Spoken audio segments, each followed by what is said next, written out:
Hello. This is the Outcome Tracker Admin Training, skills for managing your data in your database. So good morning, or should I say afternoon. I hope that you are having a good day, and we're going to hopefully learn some valuable skills together. So, all right. So the webinar format, just so you know, your microphones and phones will be muted if you called in. You're going to be muted. You can ask questions anytime in the questions panel if you have questions. And if you have any questions, we will get to them. There's little pauses throughout the webinar scheduled so that we can answer questions that are asked. And the webinar is being recorded, so you will be able to access the webinar on the ACWS YouTube channel shortly after the webinar is done. Probably, I'd say mid to late next week, we should have this one up and ready for view. So if you want to watch it again, or if there's somebody that you think might benefit from watching it, it'll be up and ready for viewing probably mid to late next week. So here's where you would ask the questions if you have questions.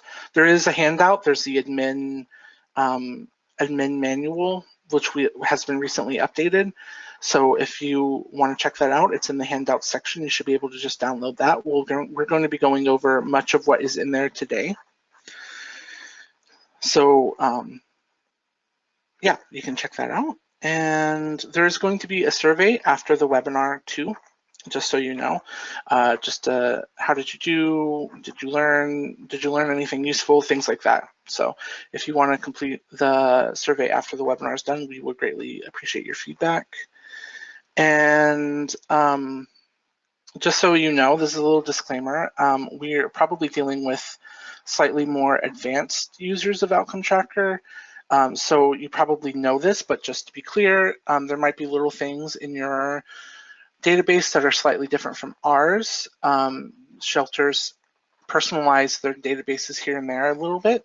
So if you see something on the webinar today, it might not match totally what your database looks like, but it should be close enough for you to understand what we're discussing and be able to use the steps and tools we discussed to help you in your database. Just so you know, it might not totally match, might not look 100% the same. So let's move on and discuss training topics. This is what we're going to be discussing in this webinar today. So the training topics include Outcome Tracker support resources and protocols, logging into Outcome Tracker, troubleshooting common login errors. We're going to go over that. Adding and deactivating user accounts and best practices around user accounts, just a couple little tips and tricks that we've learned about user accounts that might be useful for you. How to manage duplicate records. That isn't a duplicate user account, but when you accidentally enter in a client twice in Outcome Tracker, which happens not infrequently, we're going to walk you through how to manage that. Some common data errors and strategy for repair. So there are some things that happen, again, not infrequently in Outcome Tracker. So we're going to give you some tools to help repair those things. We're going to discuss the ACWS shared data set a bit, and then reporting to the provincial government. So goals for this session. Hopefully by the end, you will be able to troubleshoot any login issues or instant password resets. Hopefully you will feel comfortable creating and editing user accounts. Also understand security permissions and how to assign them and what's appropriate. Participants will hopefully have a cleaner understanding of the ACWS data set and be aware of the common data entry errors and ways to correct them, understand how to repair duplicate records in Outcome Tracker, and be aware of the support resources and protocols for accessing support when you do run into troubles or problems with your database. And that is what we're going to discuss first. So there are some support resources for you. There are the Outcome Tracker training manuals, and as I said, in the handout section of your GoToWebinar panel, there is the handouts section where you will see the newly edited and revised admin manual. So that will walk you through most, if not all, of the sort of higher end functions of Outcome Tracker. So there's the Outcome Tracker manuals. There's also the basic user manual, which hopefully you have. And if you don't, you can always email OT support at acws.ca, and we can hook you up with the basic users manual as well. There's training videos. So there's anything that we discuss in this webinar today. There's also a training video on the ACWS YouTube channel going over those things, and also, as well as I said, this webinar will also be available shortly on the ACWS YouTube channel. There is also VistaShare support tab on Outcome Tracker, which has manuals, online help, and webinar videos. I will say that the ACWS manuals go into much greater detail than the Outcome Tracker manuals and are specific to ACWS issues. So I would check the ACWS manuals before you look at the VistaShare support manuals that are available online. I can show you where those are available. I have Outcome Tracker open here. So after you log in, if you go to here, support tab, there's the user guide and the administrator guide, browser setup guide, and report and query guide. So their manuals are sort of broken up like ours are, with a basic user's guide and an administrator's guide. But as I said, the ACWS manuals are more in-depth and more tailored to the ACWS needs. So I would check those first before you go there. If you do need support, so one thing you can do, and probably the first thing you should do, is review the OT support resources, which are above, the videos, the manuals.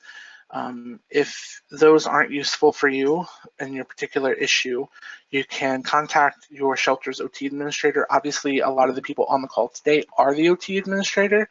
So if you run into an issue, this step might not actually be applicable for you, but just in case there's people on the call who are not the administrators, or maybe you're a co-administrator, maybe you want to put your head together with other administrators. That's just a step that you can do. And then if you can't solve the problem, you can contact us at otsupport@acws.ca. So that's where you would go if you have an issue that can't be solved by looking at the videos and the manuals, which is very likely to happen at some point. You will have issues that come up that cannot be solved. And if needed, the ACWS support staff, which is me and Cat and I, sorry, to be grammatically correct, we will contact VistaShare support. So we ask that you do not contact VistaShare support directly. As part of our licensing agreement with VistaShare, we agreed to limited direct support for Outcome Tracker from VistaShare directly. So just in case you are unfamiliar, VistaShare is the company that creates Outcome Tracker. So as part of our licensing agreement, we agreed to limited technical support. We agreed basically to try to give as much in-house support to our members as we possibly can before we escalate. Now, there are some things that we cannot do just because we don't have as many privileges as VistaShare would have on the database, but we ask that you come to us first and then let us decide if we need to escalate the support to VistaShare. So that is how support and support protocols will go. So basically, just to sum up, you will refer to videos and manuals, and if those aren't helpful, you will contact your OT admin if that is not you, and if that's not helpful, then you can contact us at otsupport@acws.ca, and we will try to help you out. And then if we can't reach a resolution that way, then we, meaning Kat and I, will contact VistaShare support on your behalf. And then hopefully we will find a solution that way. So that's sort of the protocol for support. So I'm just going to open to questions. So do we have any questions? Or Kat, is there anything you'd like to add? Hi, I just arrived. Sorry to sneak in a few moments late. Hi, everybody. Thanks for joining us today. And Christoph, I don't see any questions at this time, but I will keep an eye on the questions area for you. Okay. So we're going to move on to common issues logging in. This happens not infrequently that people have problems logging in. One of the biggest problems I've seen for people logging into Outcome Tracker is that they don't realize that both the password and the username are case sensitive. Passwords by default are hopefully always case sensitive, but usernames sometimes are and aren't. In Outcome Tracker, they are case sensitive. So if you are having problems logging in, take a look at what you're typing in for your username and see if that matches what it should be. By default, usernames follow this formula here.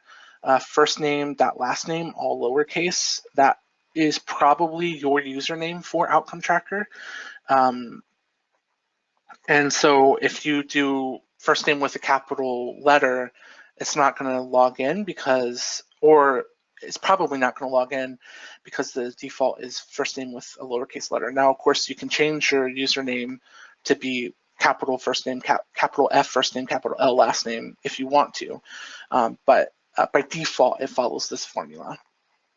Also, the login username is typically not your email address, which is another issue that I've seen. People try to log in with their email addresses and it doesn't work because typically as I said, your username will be first name, last name.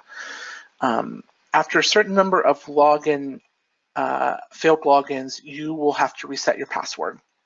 So let's walk through how to reset your password now. I have Outcome Tracker open. If you have a staff member who has tried to log in many times and their account is frozen or unusable, you can send them a password reset. So you do that by going to Setup here, which only admin people should have access to the Setup tab.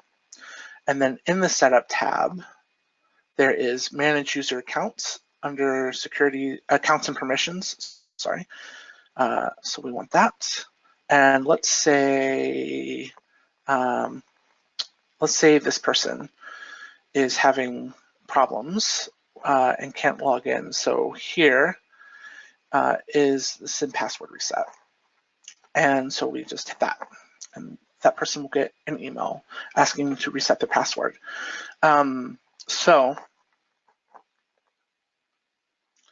one thing that I have noticed is that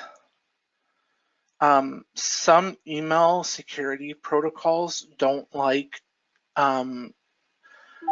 OT emails. So if you send the password reset and it doesn't arrive it should arrive within a minute. If it doesn't arrive within a minute, it might be that your server is bouncing the email, because to some servers, some email servers, they read OT emails from Outcome Tracker as spam or as junk, and they won't deliver it at all, even to your spam or junk folders. So that's just something to keep in mind if you're having trouble with sending password resets. I find that especially with TELUS email addresses at TELUS or at TELUS Planet, that TELUS doesn't seem to like OT emails. So if you are having trouble with that, one thing you can do is change the email address momentarily, so you can send the password reset. Like I've never had a problem with Gmail or people who use Gmail. The emails from Outcome Tracker always come through for Gmail. So if you have a TELUS Planet or TELUS email address and it's being bounced and you're not receiving the emails, you might want to try changing the emails momentarily.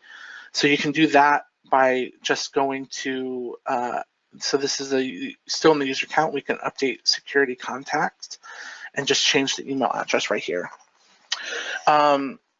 If you have a shelter email like @shelter.ca or whatever your shelter name is, and your emails are being bounced, you might need to talk to your IT professional in shelter, whoever set up or deals with your IT problems, because that could be an issue that you can solve with your server to where you will get your Outcome Tracker emails without a problem. So that's just a little caveat. Sometimes, especially I find with TELUS email addresses, they get bounced and never get received, not even to the junk or spam folders. And of course, if it doesn't arrive in a minute or so, I would check your junk and spam folders just to make sure. But yeah, that's sort of the issue that we have dealt with. Let's see, what's next? Okay, so let's talk about adding and deactivating user accounts. So if you have a new staff member who's starting, you want to add them to the database, you will go to People Organizations first, and you will go to Add New Person, and then you will fill out their information here, and you will probably put them as a staff member. There might be different staff members in your shelter, different roles for different staff members. Like some people might have counselor, some people might have outreach worker, things like that. Typically, it'll be staff. This is one of the ways in which your processes might vary a little different from standard ACWS processes. So once you find the role that they need to be added, you can add them with their name. So one thing I will say is that typically if it's a staff member that you're going to give admin login, or sorry, if you're going to give a login privileges to, you probably don't want them to be any of the ACWS roles like outreach or residential or any of the client roles. It's just something to keep in mind. So let's give this person a name, click add. We want to give them an email address. I'll just use my email address. And click update. And now we've added the person and we've given them an email address. The email address is important if you're going to add the user to the and give them a login, because this is where the login credentials or the request to send and the request to set up your account will be delivered. So once we've added them, given them an email address, we want to go to setup, back to manage user accounts. So on this list here at the bottom, there is the add user account button. We want that. So we'll start typing in this person's name. There we go. The email address should update automatically to what we put in for their profile for the email. And we have webinar test, that's, you see first name dot last name lowercase, that's the default as we discussed earlier. We decide what security groups they want to be in. Most likely they'll be basic users. We'll discuss more in-depth security groups later in this webinar. Let's add user. Okay, there we go. They're added. They'll show up now in the bottom here. Also, you can change the way these are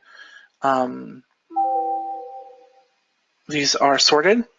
So in the corner here, I do want to discuss this. You'll see the account information. So as part of your licensing agreement with VistaShare, you have a certain number of accounts that you're allowed to give out. Most likely it's 30.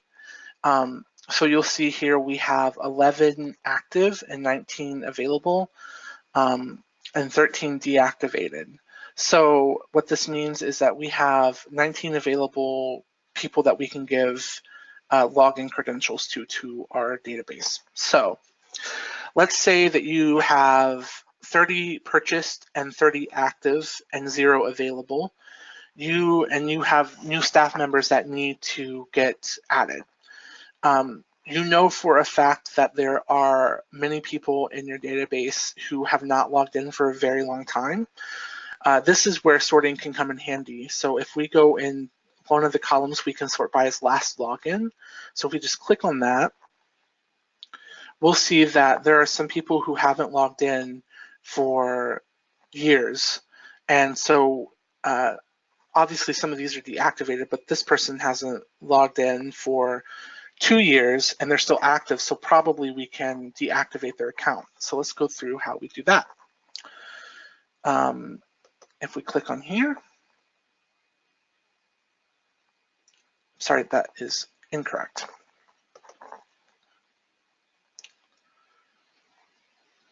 If we check here and go to delete,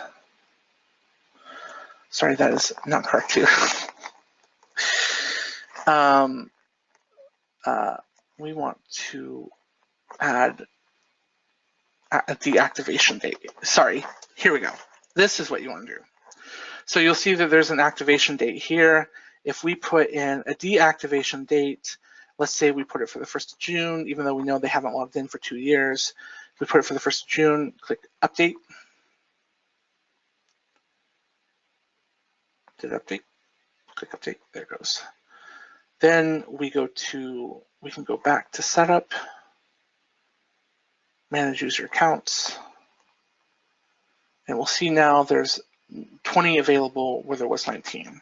So again, just to reiterate, because I guided us wrong a couple times in the process, if you find an account that you know can be deactivated because that person doesn't work for either because that person doesn't work for your shelter anymore, has moved on to other things, doesn't need a login, you click on their name, you add a deactivation date. Any date that's in the past will work, and then update, and then that person will no longer be able to log in, and you will have an extra license that you can then send to somebody else. All right, so. May I chime in? Of course. Great. So I just want to encourage you to, if you haven't already, connect with leadership at your shelter and discuss deactivating user accounts as part of the exit process for any staff that leave your shelter. Just from a security and privacy point of view, deactivating these accounts as soon as possible is a really important practice and can be easily, folded into your HR processes. If you have formal HR at your shelter, not all shelters do, but it's easy to forget, but important to not forget at the same time. That's a good point, because like we saw on that list, this person probably hadn't, the account that we used was a fake account, but that person probably hadn't worked for the shelter for 2 years, and any time in those 2 years, if they wanted to, they could have logged in. So it is a bit of a security issue to leave them sitting for too long without being deactivated. And I don't know if you mentioned at the beginning, but in case it's not totally clear, Outcome Tracker is a web-based database, so it can be accessed from any computer, and that's right. Why exactly. it's so important. They do not have to be in your shelter to access their database, if they have a login. All right. Moving on, security groups. So when you add a person to the database, you have to decide which security groups that they are a part of, which basically means it will decide what they can access on Outcome Tracker. So if we go into here, let's go into the one that we just opened up. We'll see that they are a basic user. And that is, if you are adding staff to your database and they're not admin, probably you will want to add them as a basic user, just as a good sort of basic rule.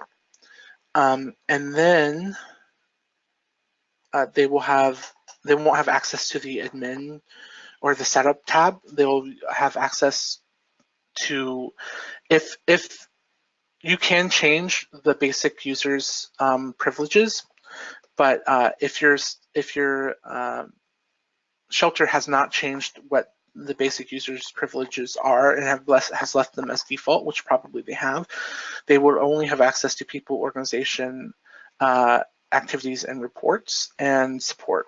So basically, they'd be able to do all the basic data entry and reporting work that they need to do, but they wouldn't be able to access some of the more higher end administrative things that that you can do.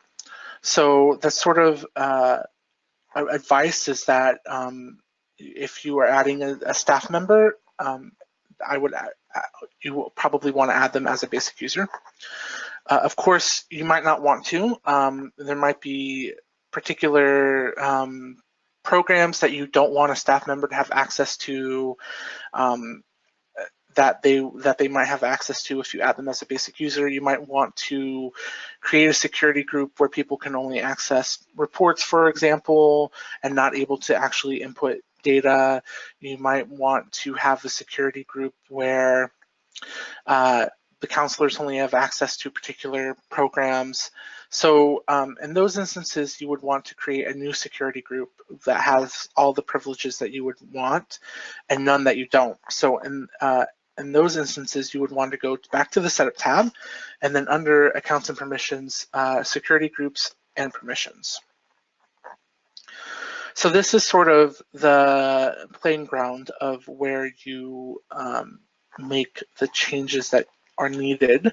So here we have all of the groups that you will have access to in your database. So there's probably these first 4 here are probably in your database. The rest of these are specific to the ACWS site, and you will probably also have one specific to your site in there as well. So if you're interested, if you're curious, let's say, what do ACWS users have access to? So you click on here, go to Permissions.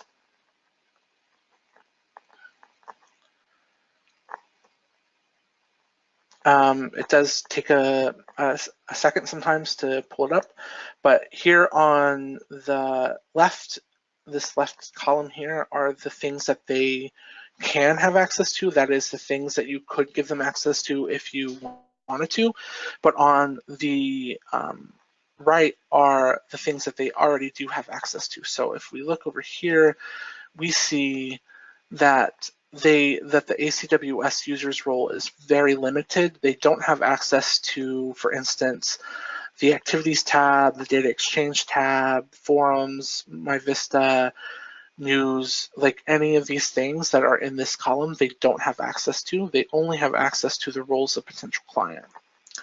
So sort of something to look into. If you see if you go to this page and you're like, oh, who are our counselors?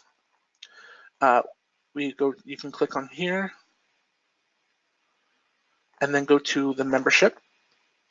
And you'll see these are all the people who can be put in as a counselor, which is to say probably all of the people in your database. And these are the people who are actually members of this security group, which is to say the counselors. So if you see somebody on this list who should be on this list, you can just select it, move it over.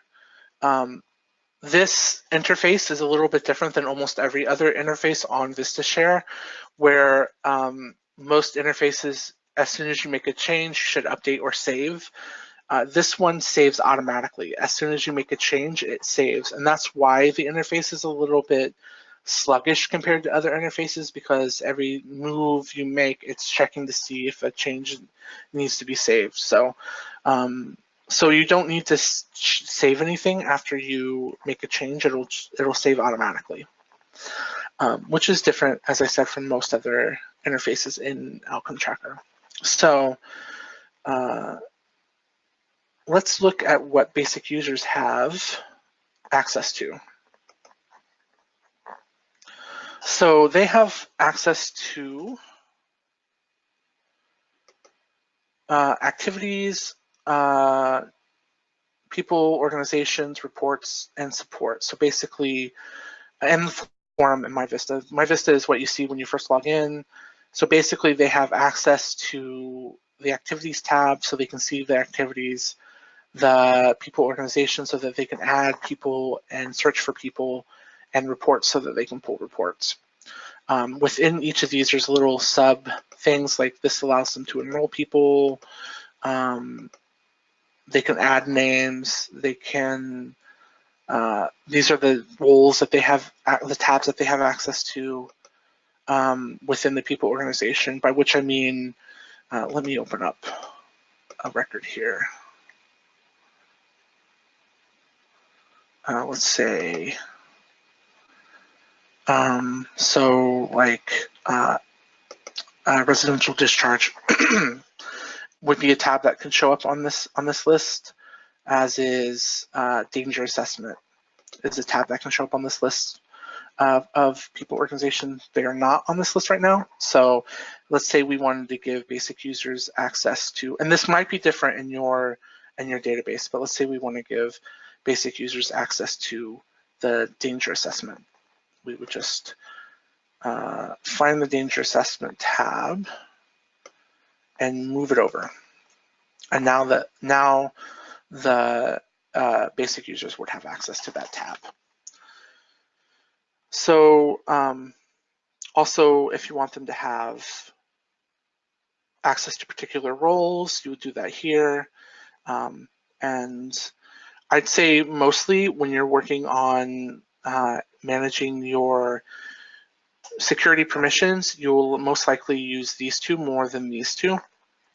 But it could be the case that you want them to be able to only have access to particular types of activities.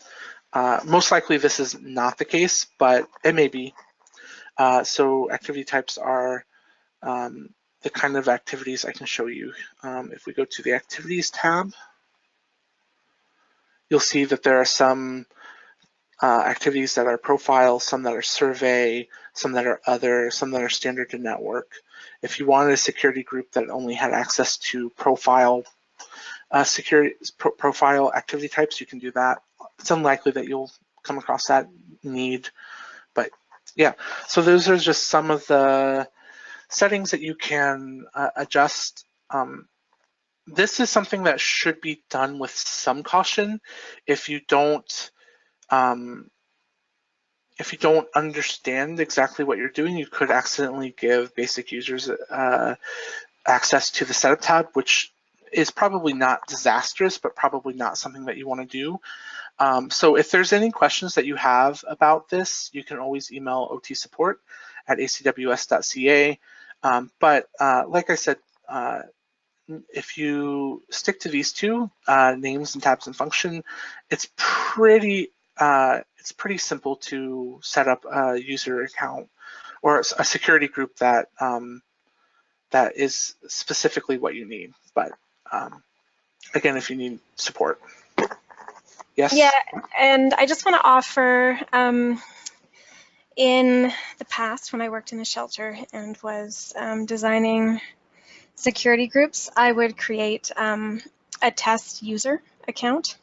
that allowed me, and then a separate security group where I could play around with different permissions to see if they had the effect I wanted on that user account's access. So going back and forth between your login and a test login to actually see what the changes look like is a really, really helpful, because it is quite, even there are a few different ways sometimes to achieve what you want to achieve in terms of restricting access or enabling more access. So it's worthwhile to play around a little bit and reach out to us for some support as well.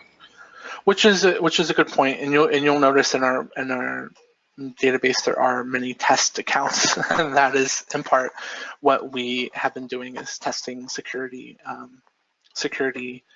changes. So yeah, so it's probably a good idea to have a security test account if you can afford it, by which I mean if you have a free license available.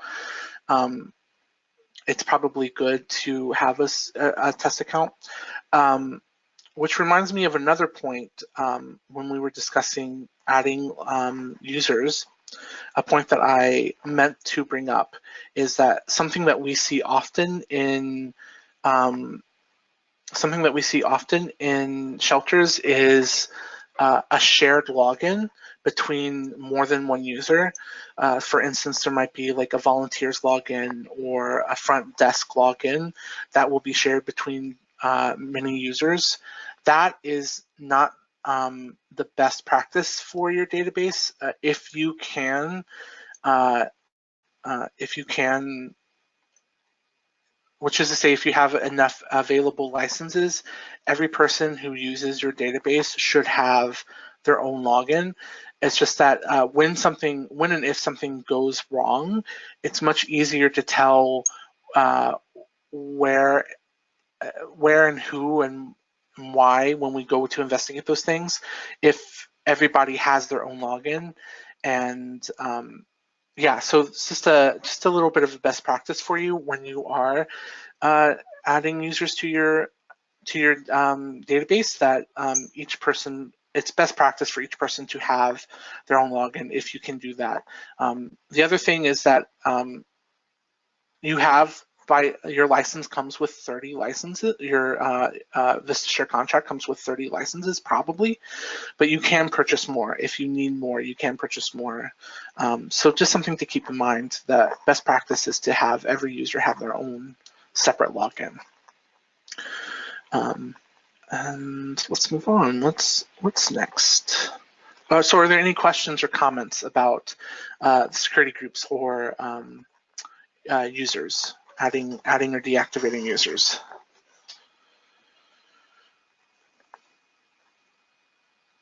I don't see any questions. All right. Moving on.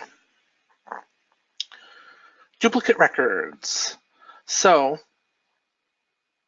it will happen from time to time that you will have duplicate records in your database, hopefully not too often, because by practice, you should, whenever you go to enter a new person, go to people organization and search for their name first. What I like to do is change this from whatever role it might be on, because right now if I search for somebody, it's only going to return these people with this role. I like to change it to all. Make sure this is all. Just so it will return any results that are applicable. So let's just search here, and we see, oh, this person is already in the database. So that is useful for us to know, because then we don't add another person, the same person by accident. So that should be your default sort of practice when you add people to the database, when you add a client. If you skip this step, which might happen, you can go to add new person and let's say test, and we want them to be staff. Go to add. It should give me a warning that a duplicate name has been found.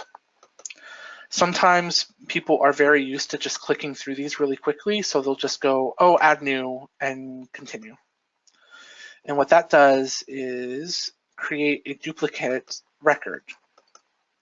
So there are sort of two practices that will prevent this from happening if you do them regularly. If you search for the name, and then when you add a new person, and make sure you look closely to make sure that there's not a duplicate record already. So if you manage to get to the point where you accidentally have created a duplicate record, which will happen, it is just a matter of time, I think, before this happens for somebody. You can go to Setup, and then we want to go to Merge Duplicate Names, which is under People Organization. Merge duplicate names. And this will come up with all the instances in which the system thinks there might be a duplicate name. So if we go here,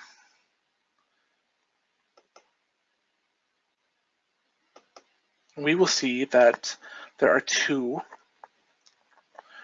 And yeah, there are two test webinars, and we can do, so what we want is to make this one.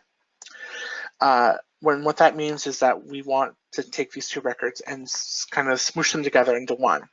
So by default, you can do a quick merge, but you need to choose the master, which is to say the master one will probably be the one that has the most information in it. So I see that this one has an email address. Normally what will happen in my experience is once you add a duplicate record, you'll realize right away that there's a duplicate record, and hopefully you won't fill out too much information. So in those cases, you can do a quick merge. It's clear which one is the master because there'll be more information available. And like you can go to the files too and see that, oh, this person's filled out an intake, a danger assessment. There's an intake on one, a danger assessment on one, and a few case notes. And in the other one, there's nothing. So in those cases, it's clear which one needs to be the master. It's the one with the more enrollments. So so we want to do a quick merge here. And so what we're doing is saying that we want this record to become a part of this record. And then we've done it. So now these will show up. So if the second one had case notes, for example, in it, then those case notes will now show under this person. And if there had been discrepancies in information, for instance, let's say the date of birth for one was different from the other, the system will ask you which one is correct. So it will ask you to verify whichever information is correct whenever there are fields that don't match up. So yeah, so that's how you merge a duplicate name. So if you come in here and you think there's a duplicate name, but it's not showing up here, that could be because the sensitivity is set too high, or sorry, too low. If you increase the sensitivity, if you decrease the sensitivity, you get more matches. So, sorry. So if you come in and the one that the duplicate that you think is a duplicate isn't showing up, it's because the number might be too high. So what this means is that the higher the sensitivity, the more likely it is that these things are going to be duplicates. And the lower the sensitivity, the more results you get, because it returns things like that obviously aren't duplicates, right? So it could be that the sensitivity is set too high. And then you can always search too for, this will only search among the duplicates, but if you get like 100, then you can search for a particular result. So that is how you merge duplicate records. Again, oh, yes, go on. Sorry, I just wanted to add a comment or a word of caution that it's important. So unmerging records. So once you've merged a record, it's very difficult to unmerge it. So please be mindful of that in going through a process to ensure that the two names in your system are in fact the same person, because it could be that they are in fact two individuals that require, particularly in larger organizations that run multiple programs, it's very possible that different staff have entered two different people with the same name into the system. So yeah, just a heads up there. Yeah, that was my last point, is that merging records is a permanent, semi-permanent process. So you should always practice caution when you do it, because you should always ensure that the names that you're merging are actually the same person. So Kat made some good points there. We have a few questions, sure. and if you'd like to address them now or later, I'll leave that to you. But yeah, let's go ahead. Let's go ahead and deal with some questions. Let me open up the question pane here. So our first question is addressing managing user accounts and requesting an explanation as to why we would deactivate rather than delete a user account. That is a good question.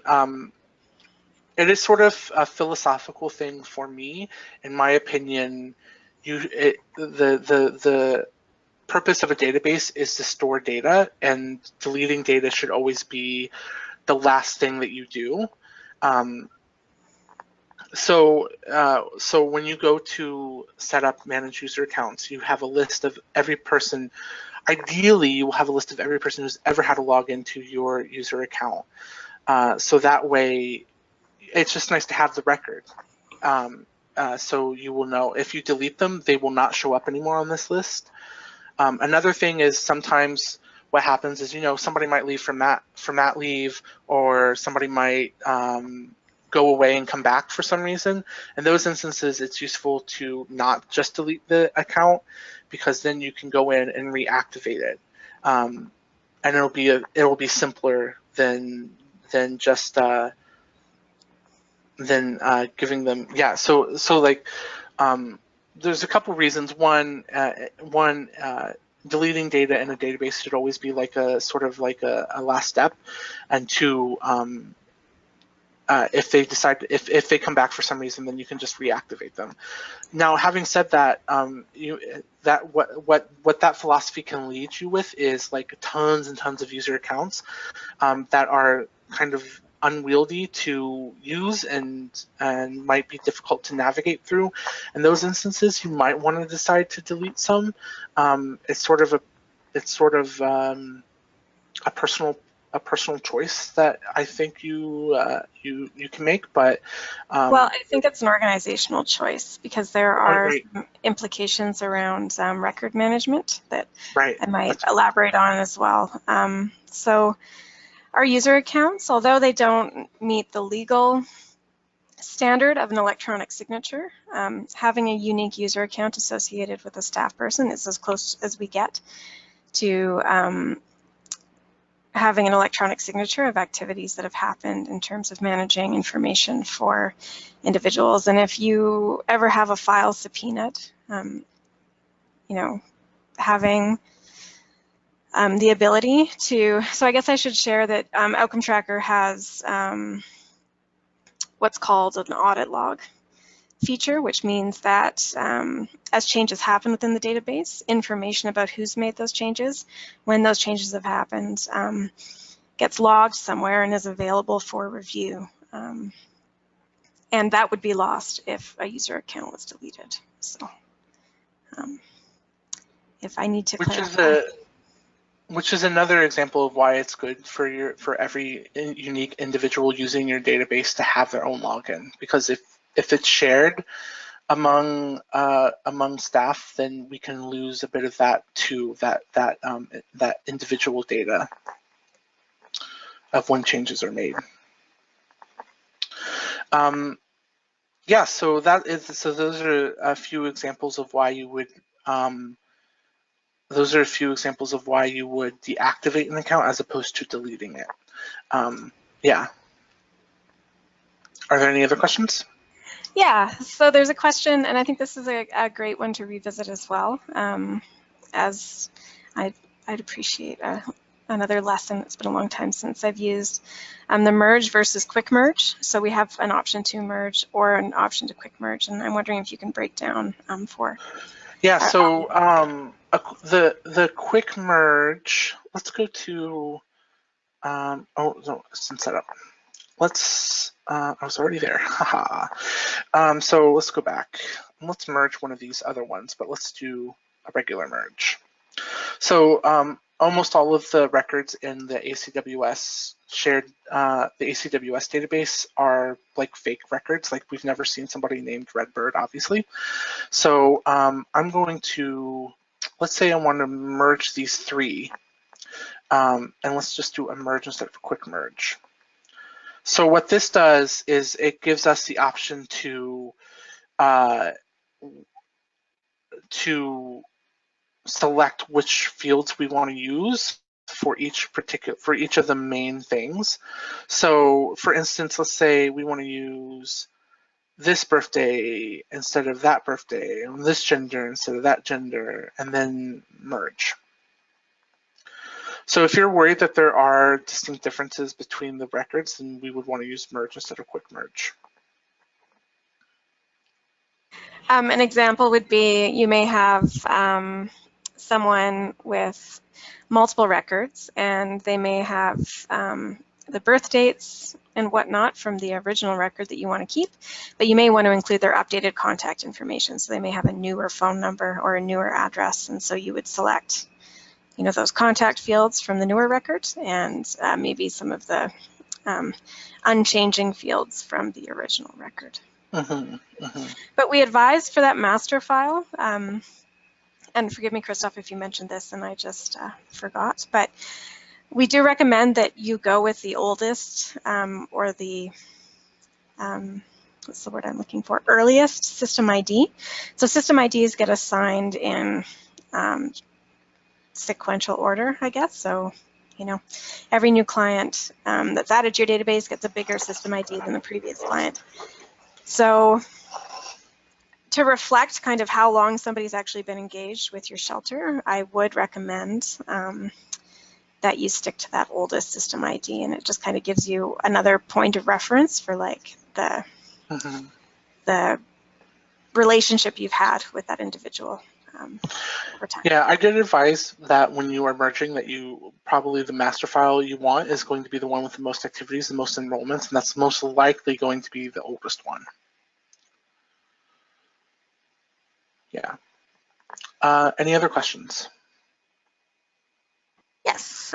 So for searching duplicates, can you search only by name, or can you also search by system ID? That's a good question. I don't know. Let's find out. So Jane Doe is on this list. One of the user IDs is this. Let's see if we can search. Yep. Cool. Okay, and sorry, I have to clear some of these questions. We've got a few coming in now, so this is great. So can you merge a duplicate name that has different names? You can. It can be difficult for Outcome Tracker to recognize them as duplicates. So yeah, you can't, if you set the sensitivity really low. Oh, well, it's because I have this search. Sorry. If you set the sensitivity really low, you can, but like let's say we know that this person is also Betty Boop, like test to one person is also Betty Boop. It would be we would have to like uncheck all of these. This is a master, uncheck all of these and only leave Betty Boop. So like it's a bit more work, and you have to set the sensitivity really low. And even then, they don't have the same name. They're not necessarily going to show up even with the sensitivity at 0. But if they have the same, for instance, if they have the same first name, if they came back later with a different last name, they should show up with a pretty low sensitivity. But if they have completely different names in the system, it may be difficult to get them to show up. So in which case, what I would advise you to do is edit one of the names so that they're more similar to the other. So then you can get them to show up in the sensitivity and then merge them. Yeah, so you can just go into their people organizations record, open up one of their forms and update their name there. So like if I wanted to change Betty Boop's name so that she would show up more readily for person 2, sorry, Betty Boop, there we go. I could do that, open it up. And then at the top here, we have her name. Let's say maybe she's Betty person 2, and then she should show up more readily in the search, and then in the duplicate name sensitivity, and then yeah.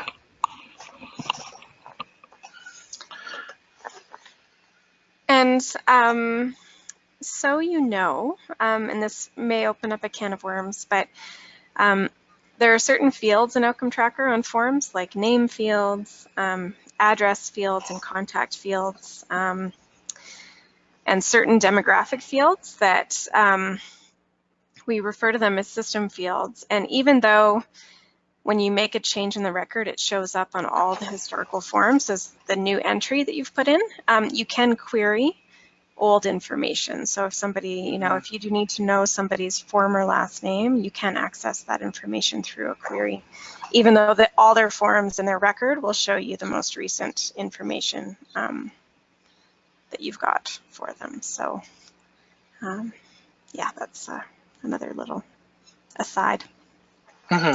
Yeah. So one more question. Is there a way to do a search in case notes? And I personally think I need a bit of clarification on that question. If you don't mind. So maybe, so I can, go ahead. I can go to case notes, and like I want to look at Betty Boop's case notes, and I see all her case notes here. I can't really search within here for particular case notes, but I can see what day they were written. I can also do a query for case notes, which I think we have. Isn't that what the case notes printing tabs are? Yeah, so I don't know that test tab that has my name on it will necessarily show what's needed, but there's the case note printing tab. They have clarified the question. So when we have a client that we need to recall information that they said. So I would say that like within the case note tab, you can do what Christoph suggested here in terms of reviewing, like if you know when the case note was set or was entered, you can review them that way using a bit of the detail that's provided on the case note listing there. Alternatively, you can use the query function. So either within a client record or within reports, there's the option to query case notes in a number of different ways. And we have a few standard queries, but if you have a specific need,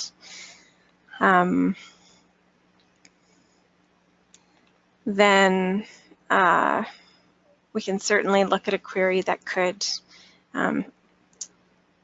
identify those specific details that you're looking for. But essentially, like, a query can be designed with what's called a prompt, which means when you run the query, you have the option to choose information that's entered on any question in Outcome Tracker. So if you want to know, you want to query based on the date or based on the type of contact or based on the types of services that were provided, we can design a query that would do any of that. And there is a webinar on the 5th, I believe, on reporting on queries and reporting in Outcome Tracker. Yeah, So that's, oh, go ahead. You finish and then I'll chime in. I was just going to say, we will cover things like that in that query if you're, sorry, in that webinar if you're interested in that. So yeah, so what were you going to say, Kat? Well, I was going to say, so they just elaborated again, so like a word search within a case note. So that, yes, that is possible. And that might be a great example query that we could build into that training. We could show people how that particular filter works. So let's, I'm going to make a note. And the questions just keep coming. So all right, one more. Sure.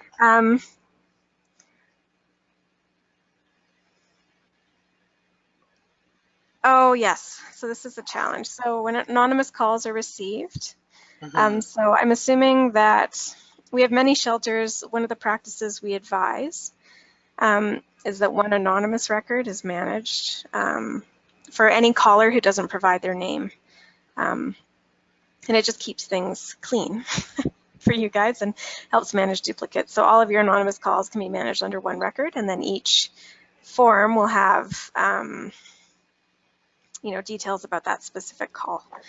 But a challenge that happens with operating a single record is that, remember I was mentioning that there are some fields that will automatically update all historical forms with the new information that's entered. So if somebody's creating a new anonymous call and they enter a new phone number or a new address onto that version of the form, then it changes it for everything. And anybody going back to look at historical forms doesn't necessarily see the accurate historical information. So yeah, that is definitely frustrating. I would say that what you can do for your forms, like for those specific records, because there's no value in aggregating that information for anonymous records, what we can do is create non-system versions of those fields on your forms, and then they can be updated and they don't affect historical forms. So that's something we could definitely follow up with as a support request for your shelter and anybody else who's interested in doing that. And the only caveat I offer there is that there may be some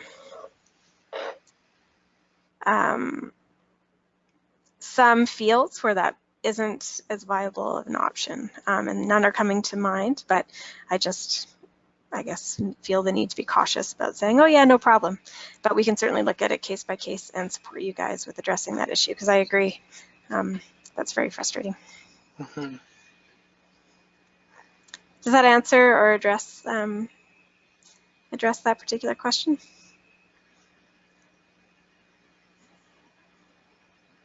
Excellent. Okay, we did it. We're through all the questions. So. All right. Great. So let's move on to the next thing. Common data errors. So one of the common data errors that we have is type of abuse leading to omission. This is the one that I most often have to email people about.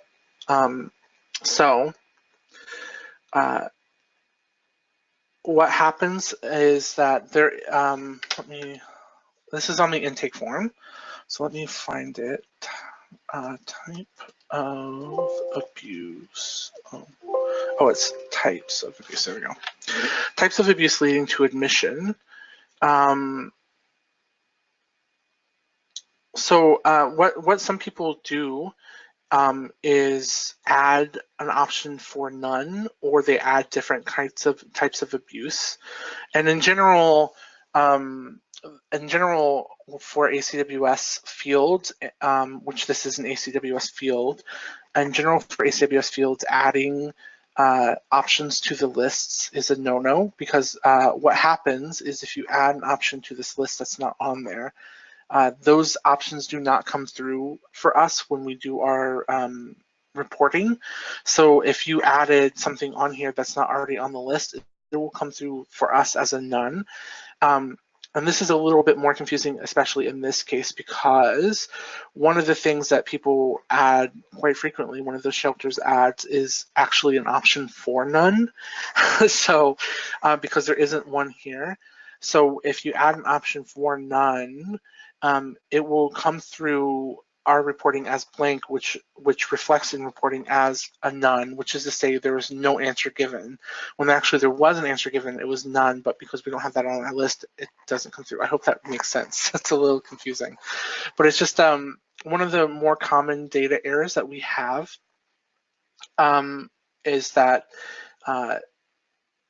is that sometimes people will add options to the ACWS lists, and this is the most common one that we have seen people adding things to, types of abuse leading to admission.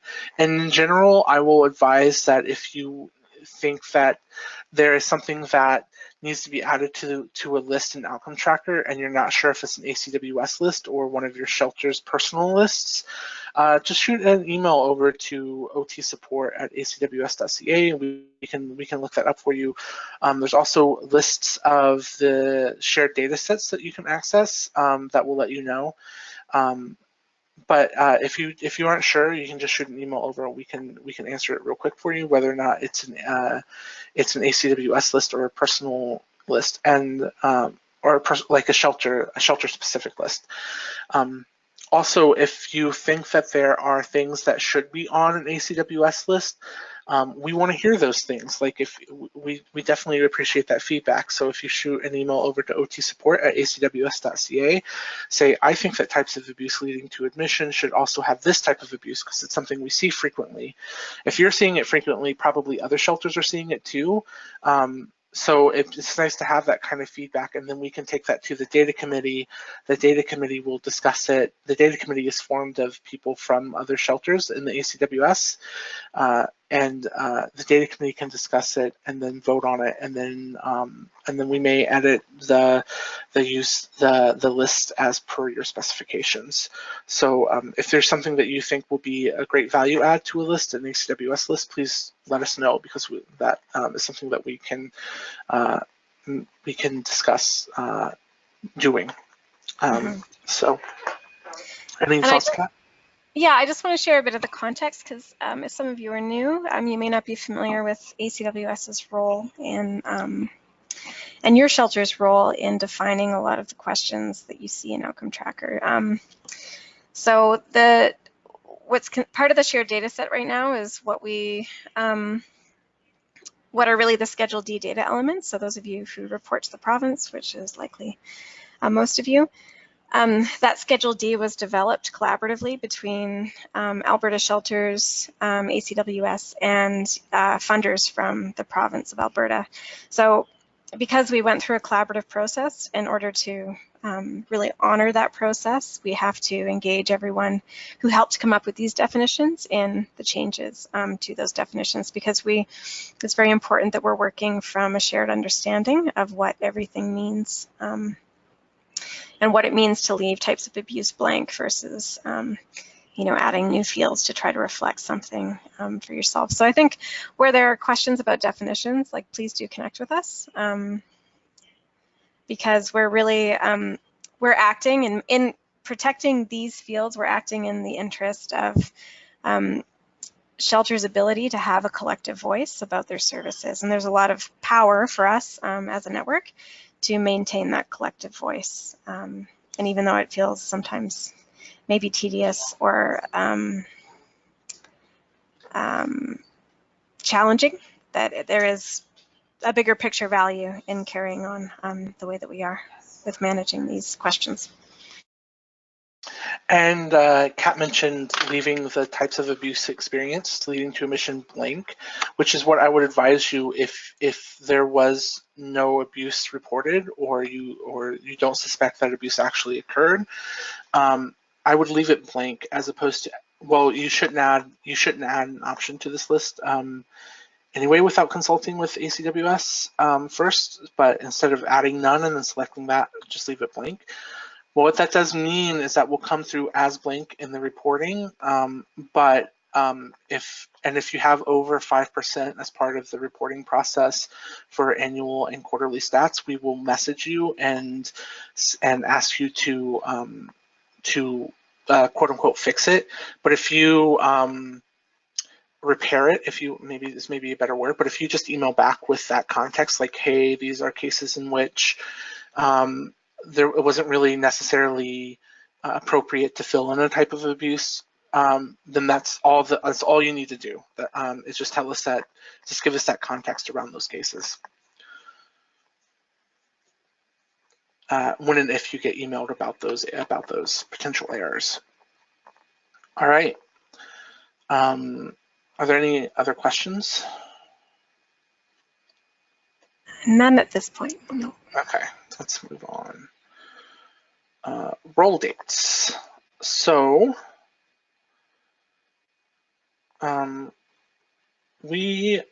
it's good practice for you to put in roll dates for your clients. So for instance, this person doesn't have any end dates. This person is obviously not a real person, Betty Boop. But when a person is no longer a outreach client, it is good practice to put in a end date for that role. Sorry, that is not how you do it. If you select the role and click edit, then you can quickly put an end date. Let's say that it was May 1st, 2018. That way it will move that to an active, and people will no longer be able to,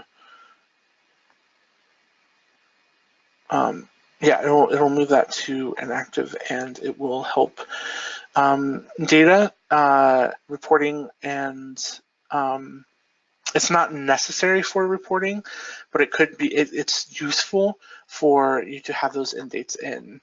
Yeah, so do you have any thoughts about that, Kat? Yeah, I think this is sort of one of those practices that's really shelter by shelter. So we have high rates of, for lack of a better word, recidivism in our programs, particularly in emergency shelters, where women will stay in shelter many times over the course of their journey. And so a lot of shelters choose to leave that residential role open or active so that they don't have to do the ongoing maintenance of re-adding the role every time someone returns to shelter. Larger organizations where roles are used a little bit differently to this opens up a can of worms. So I think what I'll do, I'm going to return to the thought I was just working on there. But first, I'm just going to mention one other thing. A case where it's absolutely essential that you end a role is if you have a young woman enter shelter who has been in shelter as a child.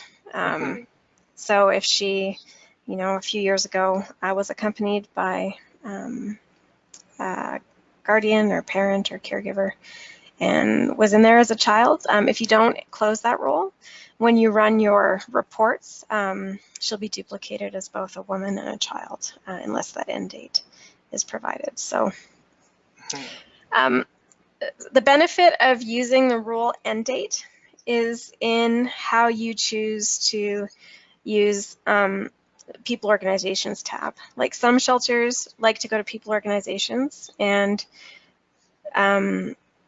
search for an active role and get a list of everybody who's in shelter today. And this is like a current list. And so there's a lot of value in being able to do that in some cases, but that requires the maintenance of begin dates and end dates. And if you're ending a role to achieve that, that active client list, or the ability to use an active client list, you just have to remember that when somebody comes back to shelter, you have to reassign them that role or reopen their role by removing the end date. Yeah. Is that clear? So for instance, I just went to the people organization tab and searched for all active outreach follow-up, and now Betty Boop does not show up. But these are all the people who are currently active outreach. And if I put end dates in these, they will no longer show up in these searches for outreach. I can also search for inactive, which is towards the bottom. All the inactive roles are at the bottom of the list. So if I wanted to search for all the inactive, I get all the inactive ones. Yeah. That's a good point. Yeah, so that's how I've typically used role end dates, or that's the biggest value I see in using them. And like getting kind of, this is going down the rabbit hole, Christoph, and so I'm sorry, but like we typically just use people organizations to like find the name and open the record, but you can customize the information that shows up here. So Yeah. some people use this as like a directory of client contact information. So I need to, you know, say I have a regular schedule of follow-up for my outreach clients. Like every month I phone everybody and I say hello. You could have their names show up. You could query all your active clients and then have their phone numbers or emails available for you right here. So it's just a thought. All right. No questions about that.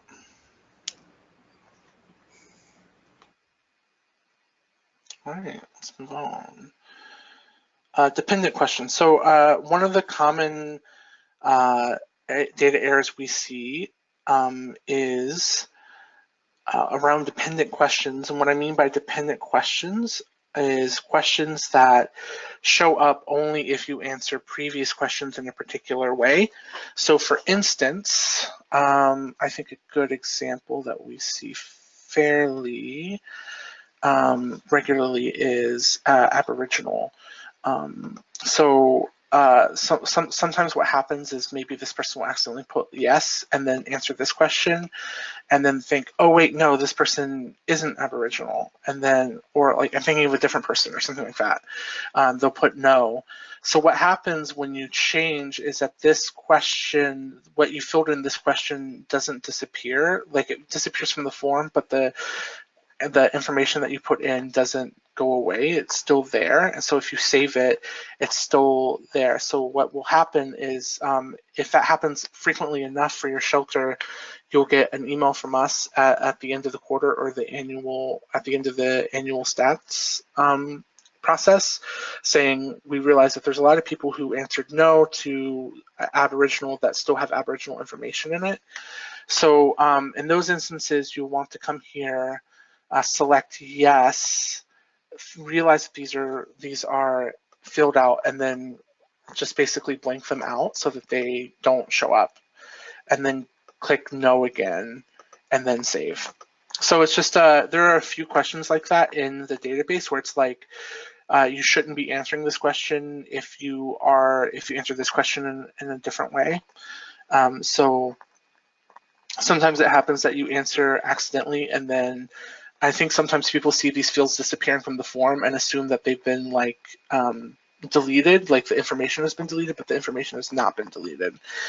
So it's just something to keep in mind when you're doing data entry. If you change a form, if you change a particular question, and certain fields disappear from the form, the information in those fields do not disappear. So if they should be blank, you have to make them blank before you change the answer. So that is a common data error that we see. There are a few.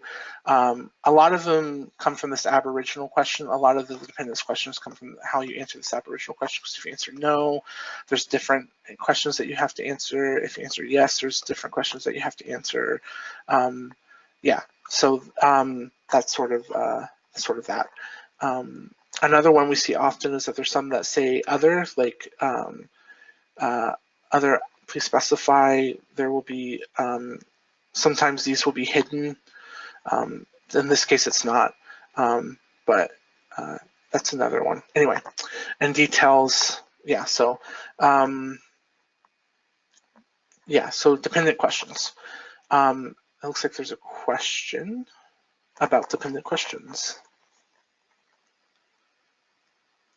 Yeah, Terry's offering a really great example of cases where this happens, and that's when like a nice feature of Outcome Tracker is that, as I mentioned, we have a lot of women who return to shelter frequently. And rather than having to start a form from scratch every time they enter, a lot of the information is the same, and so shelters will choose to copy it.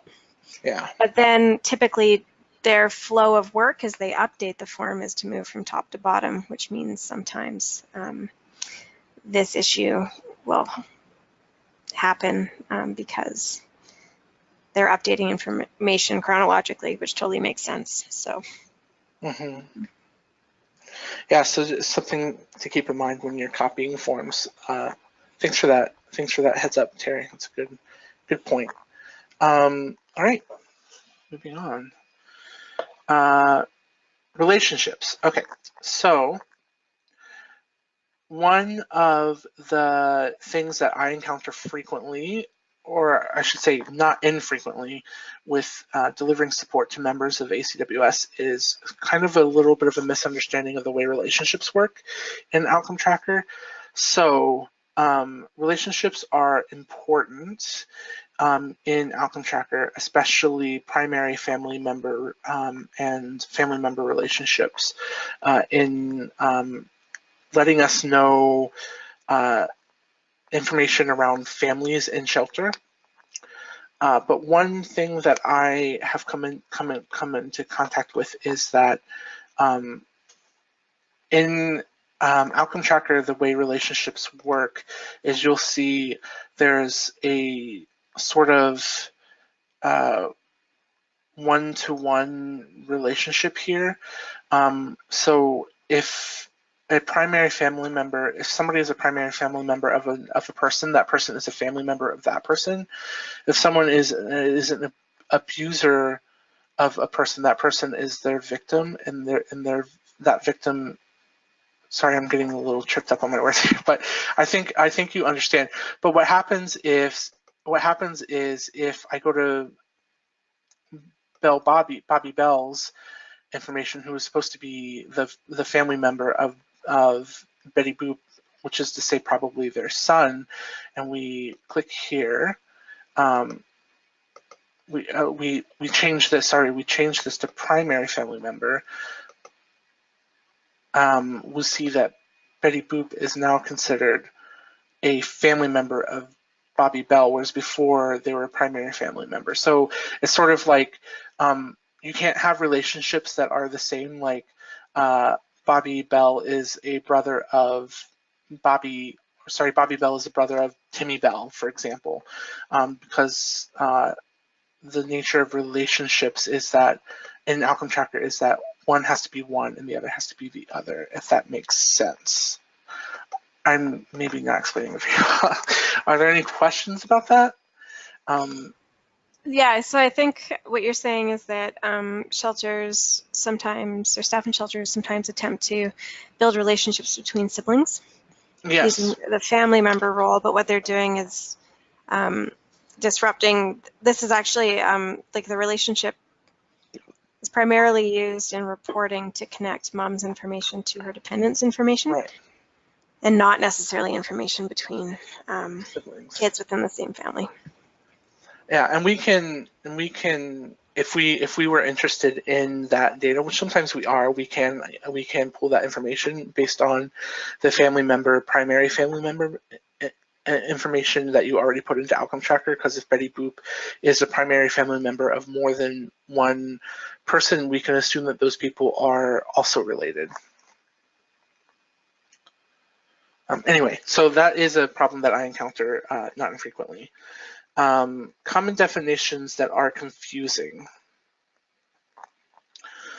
So there are some definitions in Outcome Tracker that are sometimes confusing.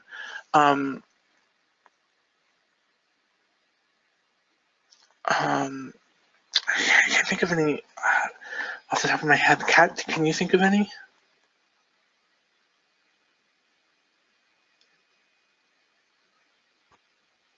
Okay. So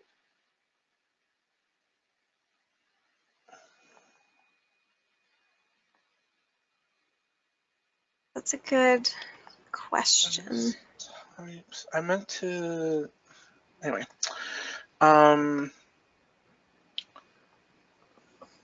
Yeah, so I think maybe one is types of abuse experienced leading to admission as opposed to other types of abuse.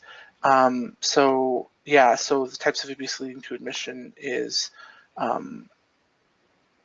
the types of abuse experienced by that person in the incident that would be that has led to their admission into shelter.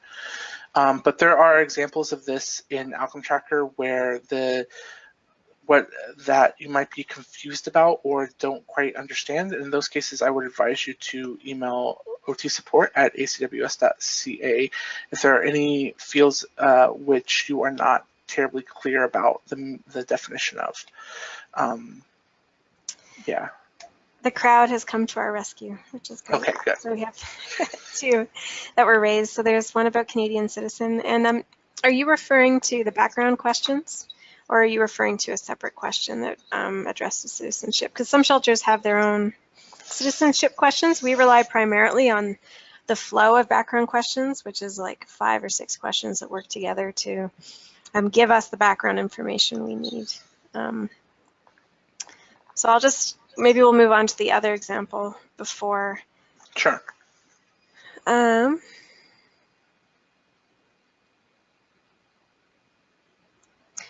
Oh, interesting. So you must have a citizenship question in your site.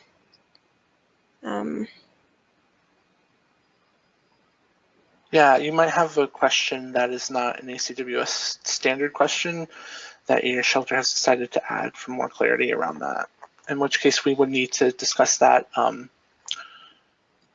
You would probably discuss that with your OT admin if that's not you, or with the other OT admins if you co-administrate, or else, yeah, we can discuss on a GoToMeeting separately from this. And I'll totally offer that partly why we moved, immigration status, gotcha. Okay, well, I think what I'll say I'll make some general comments about the background questions because I appreciate that they can be a source of confusion, and then we'll look more closely at this specific example. But historically, we were working with background definitions that came out of an old database that had been sort of crowdsourced. So as people ran into, so we invite women who enter shelters to self-identify cultural background, like that was the historical practice. And so the list, the old database called homes, people could and were just changing this list all the time. And what we were running into with that background question is categories that weren't necessarily mutually exclusive. So there were categories that women could easily belong to more than one category in that question, but it was like a single select dropdown. Or some of them referred to a faith background, and others were more of a cultural identity. Like it's just a really complicated area to try to categorize people in. It can be quite easily get very problematic. And so we went back to the literature about, well, what is valuable for us aside from just categorizing people? What do we glean from this information? And we understand that there are specific groups of people who have experiences that make them more vulnerable or in need of specialized or tailored services in shelter. So these are broader categories than like, I am of Caribbean ethnicity. So those categories are Indigenous women self-identifying as Indigenous. And the other category is women new to Canada who may need special supports in shelter as well, and who may not have the social supports or the informal supports in their lives because they have arrived. They may have special legal circumstances that needs, support because they may have a precarious immigration status. So we changed the background question to really get at the information that matters, instead of putting shelter staff in the position of asking people to, fit into these categories that didn't really give us valuable information anyway. So just a bit of background on that for you.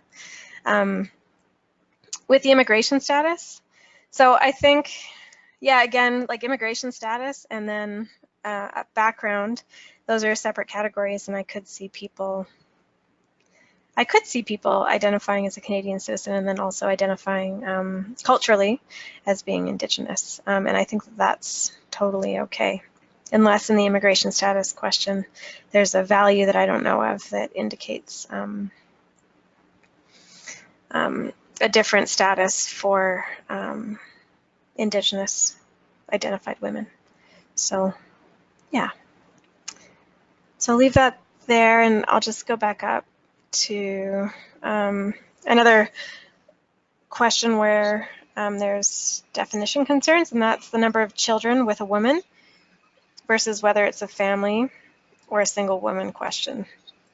So I think, and let me know if I'm going in the wrong direction with this, but I think for this example, shelters are often, and this is becoming more common, I think, they're admitting women who have children, and their children may not necessarily be entering shelter with them. So they're not technically single, and they need a lot of services and supports around their family, even if the family's not entering shelter with them.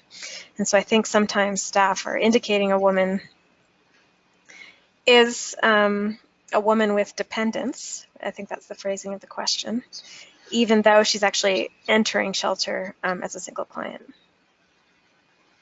So yeah, I can see the confusion there. So a family in this case refers to a woman with any dependents with her who will be staying in shelter with her or having space held for them in shelter, because sometimes they will follow a few days after a woman's admitted to shelter. So yeah, family refers to those instances, and then a single client would be a woman who just needs space for herself over the course of her stay.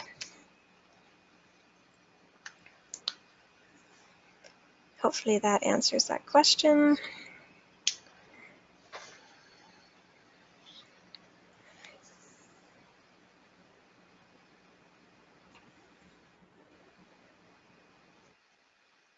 Any other questions? I don't see any yet. All right. Deleting accidental enrollments. Okay. Sometimes it happens that you will accidentally enroll a client in a activity, and then we'll need to delete that activity. For instance, maybe you accidentally do a danger assessment for a person. You click on the danger assessment tab and you start filling it out, and then you realize that you're filling out the wrong form, and you save it instead of. It happens. It happens occasionally that you have to delete an activity.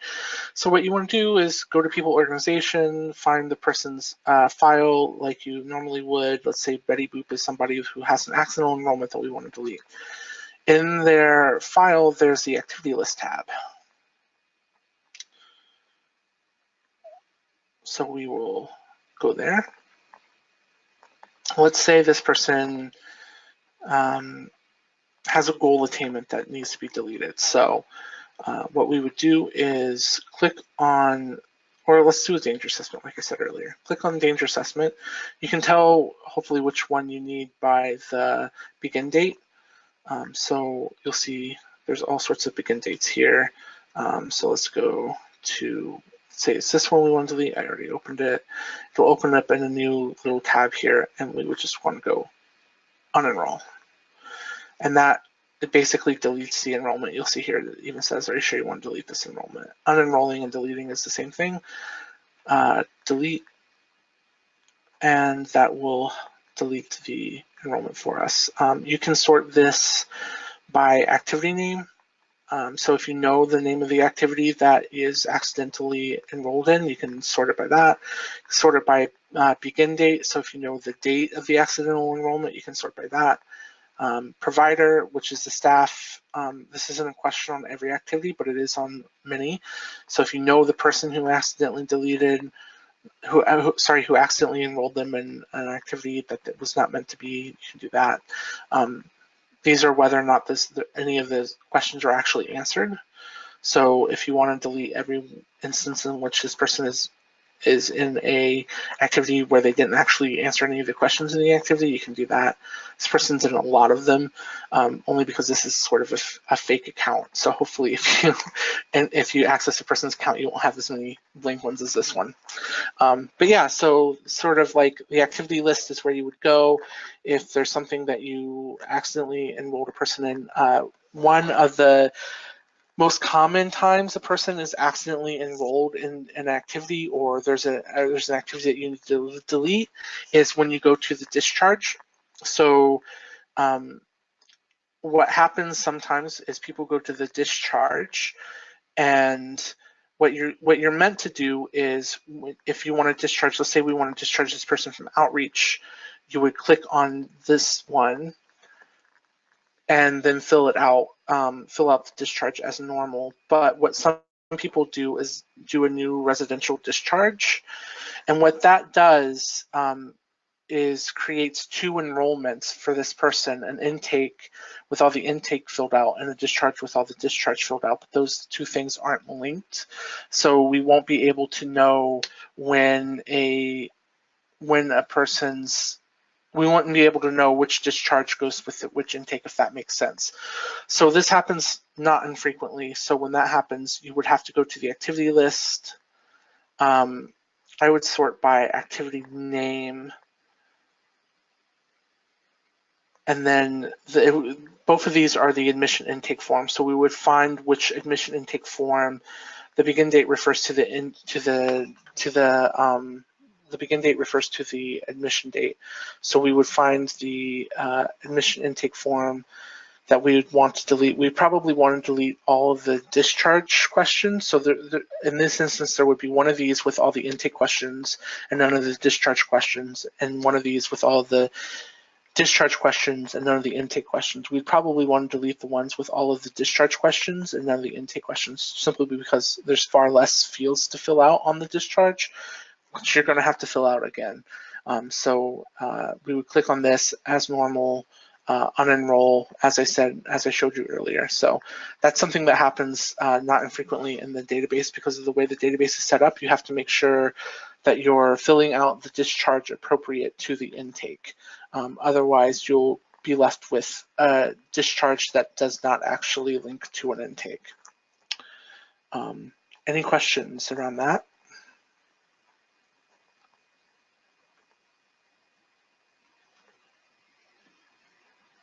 Yeah, there are a couple questions that came up, and I'm just poking around in Outcome Tracker because I think that there's a solution now.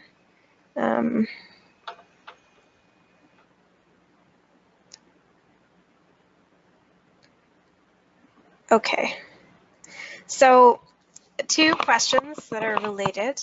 Why do we have the Add button on the Discharge tab, and when would we use it? And then why do we have it if it's not meant to be clicked on?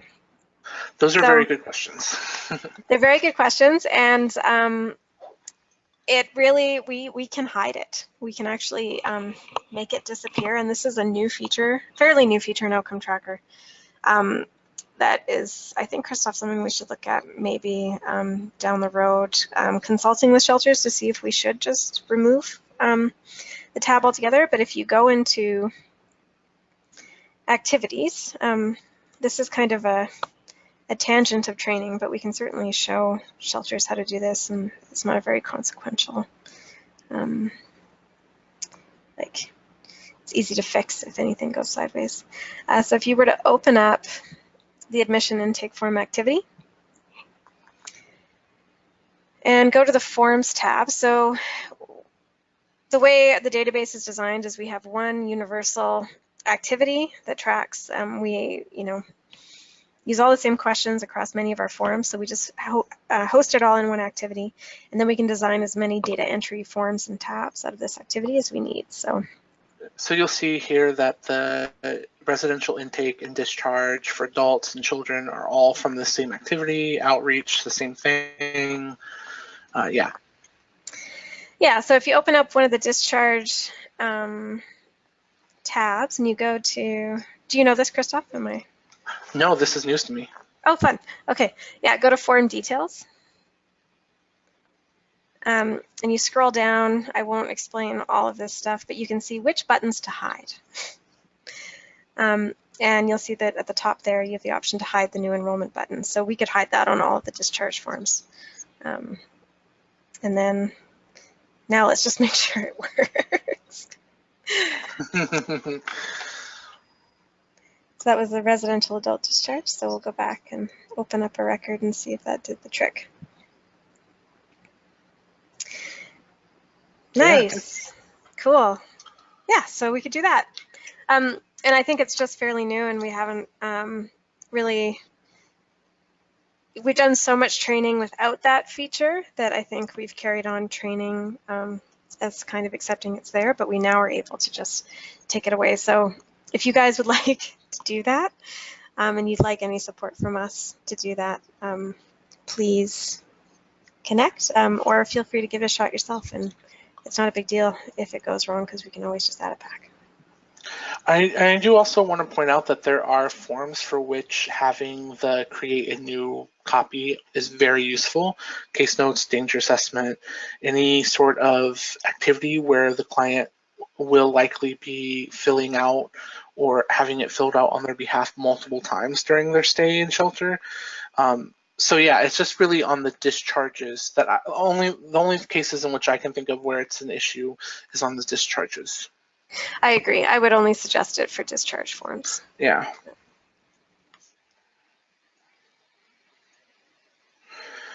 Okay, so those were very good questions. Glad that we talked about that. Enrollment linking. Enrollment linking is friend to all. So what enrollment linking does is allows us to link the call contacts that lead to admission to the admission. And I'm sure that you know that you enrollment link by going to the residential intake, and at the bottom, the very bottom should be the last field, is the enrollment link, in which you can select the call that led to this admission. There are just a few things about enrollment linking that I see often when providing support to shelters. One of those things is that when you enrollment link to the call does not automatically enrollment link to the intake. So there's an enrollment link field on the call contact. When you choose the call contact here, it does not populate on the call contact form itself. That is not a huge problem for us as how we use Outcome Tracker, because we use mostly the call contact. We use mostly the enrollment linking on the intakes to gather any information that we need. Sometimes people don't realize that that doesn't automatically populate for the call contact. So that's something to keep in mind. Another issue that we have is around ICM funding. So ICM funding we track in a particular way, and that is with ACWS, and that is on the call contact. Let me just get to a call contact. No, this is the one that we use. Oh, do you mean the question? Exactly. Oh, okay. Yeah. Sorry. Yeah. So on the call contacts, we have questions about supported internal referral. Let me see if I can find the question. Maybe internal will be a good question. I think it's a dependent question, so you have to select type of request and then it'll. Right. Type of request. Here we go. So if a person has a admission request that is denied, that is to say they're not admitted, one of the questions that comes up is, was the caller provided a supported internal referral? And if you answer yes to this question and then save it, and then on an outreach intake, I'll open up an outreach intake.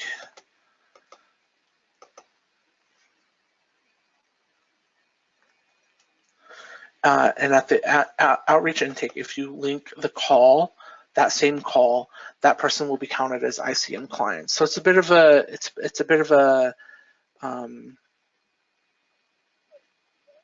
there's three things that need to happen for a person to be counted as ICM.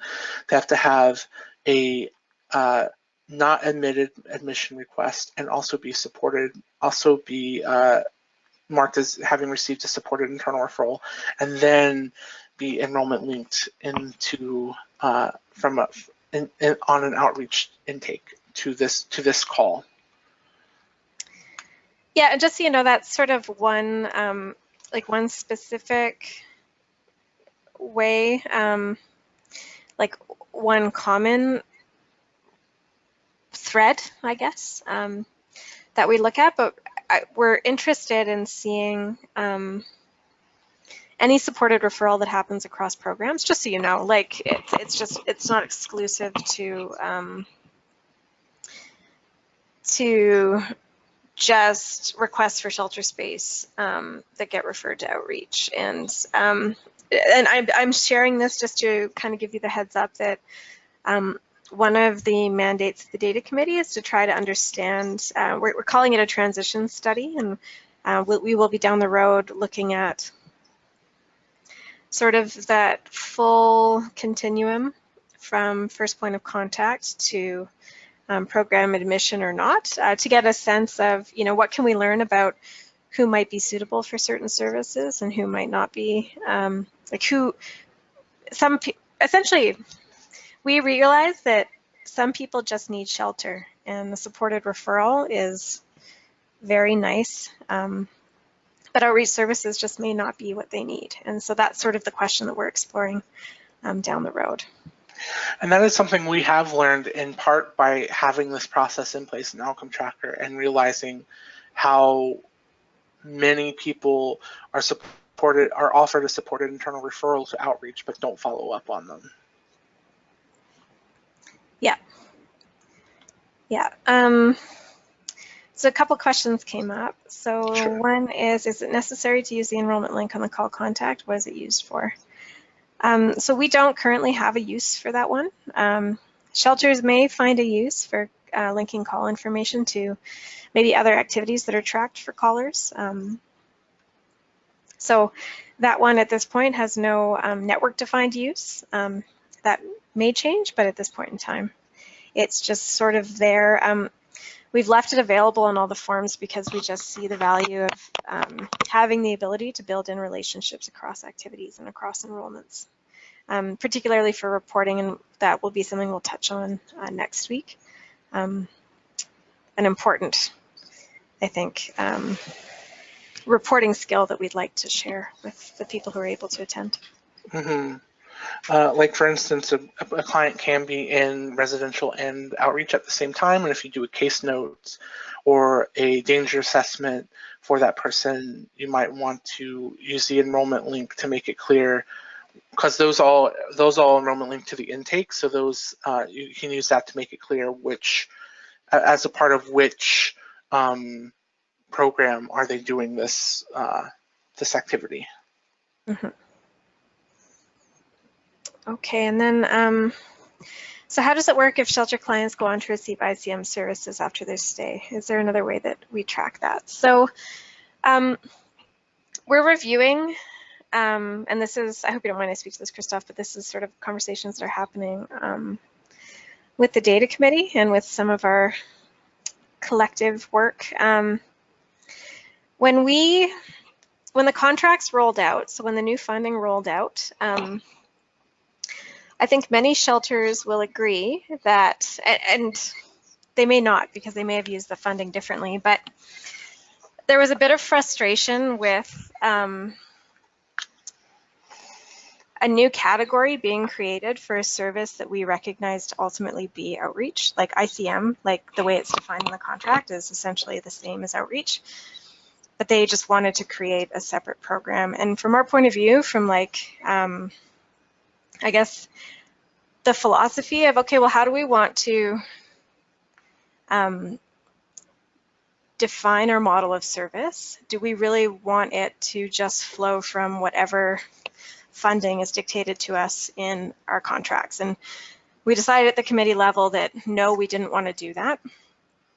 And we encouraged shelters to, you know, if that new staff person was supervised by the same person that supervises your outreach, like put those people in outreach and, you know, don't worry about it. And many shelters have chosen to do it that way. So we're working with shelter directors right now to get a better understanding of some of the nuance that might be missed and how we're tracking it currently, and we will be filling in those gaps and exploring, you know, some changes to try to get more alignment. But there's been so much variety in how the funding's been implemented that we're just going to have to be flexible at this point. And we rely a lot on, you know, narrative and qualitative feedback from shelters about how they're reporting the ICM dollars as well, because it's just been it's been a gift for shelters that it's been so flexible to implement, but at the same time, you know, it's changed what used to be quite a standard service model. So that's kind of a complicated answer. Let me know if it's helpful or not. All right. If there are no other questions, let's move on. Oh, the ACWS shared data set. So there are resources that we can actually get to the people on the call that will be a list of the ACWS shared data set, but you can usually tell what they are based on the fields that are marked in red as provincial reporting requirements or ACWS priority fields. So those would usually point out the ACWS shared data set to you. There are a couple instances, like I think that is type of abuse leading to experience marked that way. Let's find out. There we go. So perhaps if let's do a new one. Sometimes they're marked as provincial reporting requirements until you fill them in, and then they're not anymore. So let's see if that's the case with type. Yeah, it is marked as a provincial reporting requirement, but once you fill it in and save it, it will not be marked anymore. So these are just little notes as like, as you go through the intakes or any of the activities, these are fields that you have to fill out because they are reporting requirements, except of course in the instances of types of abuse experienced. If none of these actually fit the thing, you can save it without having to fill it out if it makes sense in that context of this person's services. Yeah, so you'll see that the required fields are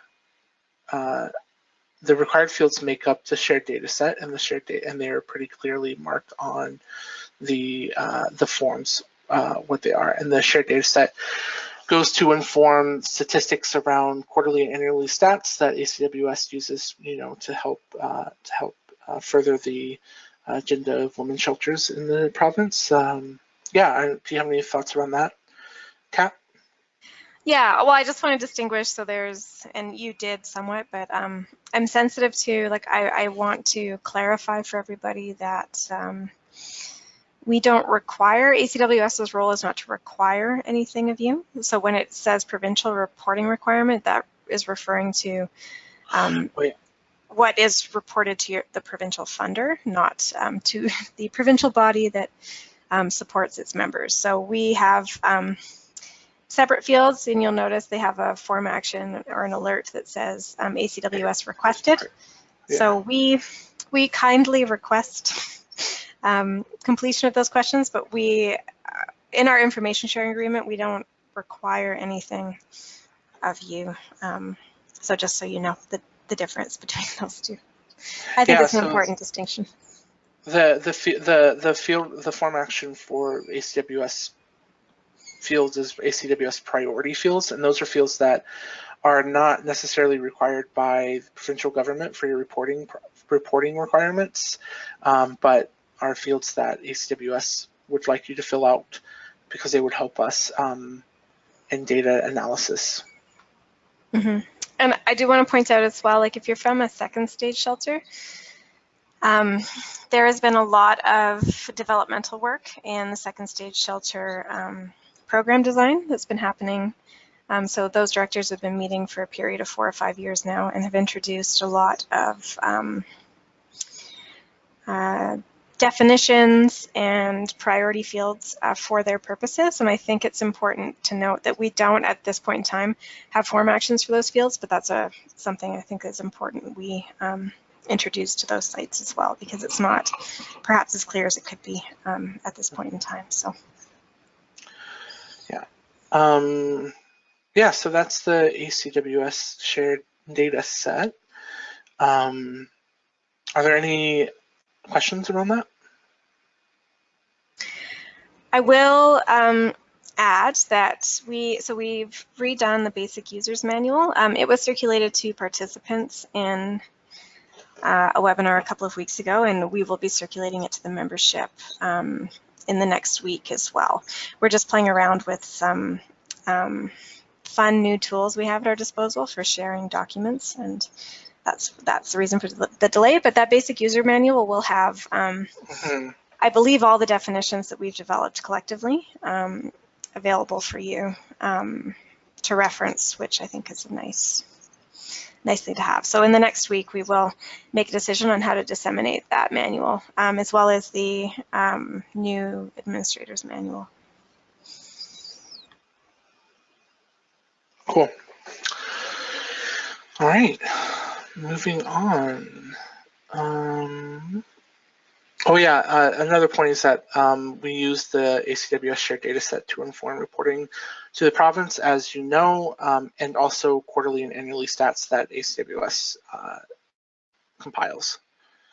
And speaking of reporting to the provincial government, we're going to discuss that process right now. So in part of the benefit of being a member of ACWS and having access to Outcome Tracker is we have designed reporting processes around reporting to the provincial government for your reporting needs. So what that means is that hopefully reporting to the government will be fast and easy for you. So we have in the ACWS shared reports folder, we have queries and reports for submitting data to external partners. You can't see the whole name of that folder, but that's what it is. And in that we have audit reports, the provincial government reports, and then in that audit reports. So this is sort of where your monthly reporting requirements start. So in the audit reports, you'll have all these reports that you can run that will show you what your information that will be submitted to the provincial government looks like. And we have the audit reports reporting to the government through Outcome Trackers is a two-phase process. It's audit reports and then export reports. The exports reports are compiled specifically towards provincial government's requirements and are not necessarily easy to look at and see the information in a way that will help you see errors in your reporting. So what we did was we created the audit reports so that you can see the information that is going to display in the and the export reports in a way that will help you easily see potential errors. Yeah, so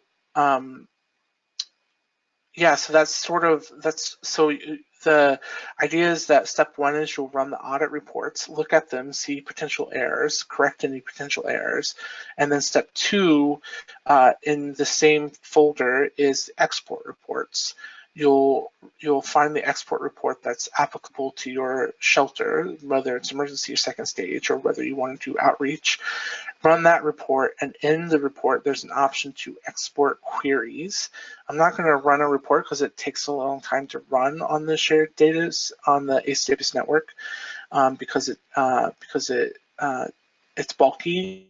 It shouldn't take too long for you to run on your data database, but in the corner, the upper right hand corner of the report, much like where this tasks bar is now, there will be an option to export queries. And once you run the audit reports, verify the information is correct, and then run the export report and export queries, you'll have a zip file that in that file you send to the provincial government. So sort of 3 steps in the process. You run the audit reports, verify the information, run the export reports, export the queries, and then send that zip file to the provincial government contact as part of your reporting requirements. So that is the process around your monthly reporting requirements to the provincial government. And I'll just, I love a captive audience, so I'm just going to tell you guys a little bit. I feel context is really important. Maybe sometimes I overdo it, but the reason sometimes I understand this process might feel maybe a bit onerous, but there's some value in the way that the process is laid out. So we, when shelters moved on to Outcome Tracker in 2010, we were in negotiations with the province, and their desire was to have direct access to Outcome Tracker and to identifiable information about women. And we resisted, sought out some legal opinions, both from within the provincial government and outside. And the legal opinion we got back was that while women experiencing violence who are afraid for their lives cannot provide informed consent to be shared beyond service provision. Like it wouldn't stand up in court. And because of that vulnerability, shelters have a duty to women to protect that information. And government doesn't need disaggregated data to meet its goals of reporting on dollars spent. Like they don't need to know, they don't need to do fancy research or anything like that. We as a collective have that capacity, and we have the context and the knowledge to do that work.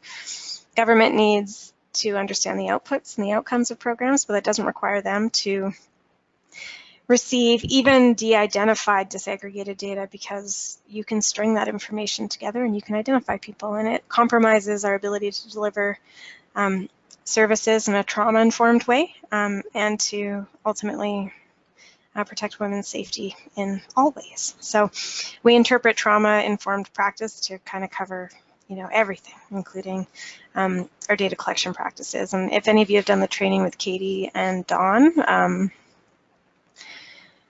around consent, you'll see that that really is a standard of practice that our membership is interested in integrating more. So that is why we have 2 sets of reports. One allows you at the shelter level to clean up your data and open up records easily and go back and fix errors. But the aggregate export reports don't let you do that, because you can't link through those reports to a specific person. It's just the total numbers for each of the data elements, and that's why it's like that. Excellent. I think that's helpful. Are there any questions around that?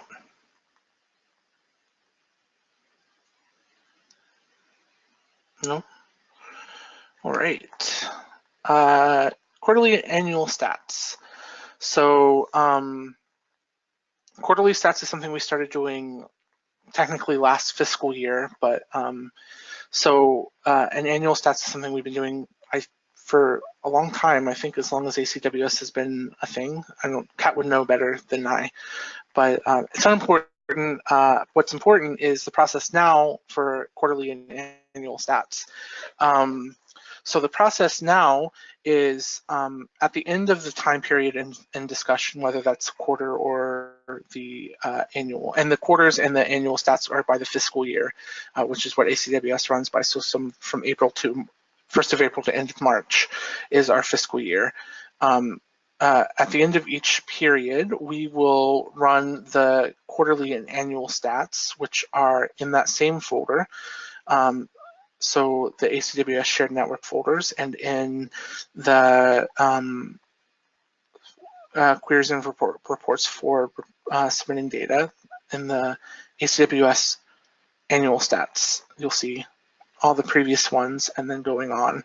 And then there's also quarterly stats. So there's first, second, third, and so on. So the process for ACWS is sometime near the end of a period, we will run these reports and we will identify errors that may need your attention. And those errors will be anything that is above 5% is the error rating threshold. So what I mean is, like, if 5% of your call contacts are missing a particular field, you'll get an email from us about it. If over 5% of your intakes are missing Aboriginal status, you'll get an email about from us about us. Once you get those emails, we would like you to do one of two things: either provide context for those errors, those potential errors, like I said, with the types of abuse leading to admission, it might be the case that all of those that come up as errors are actually not errors, that they are meant to be blank.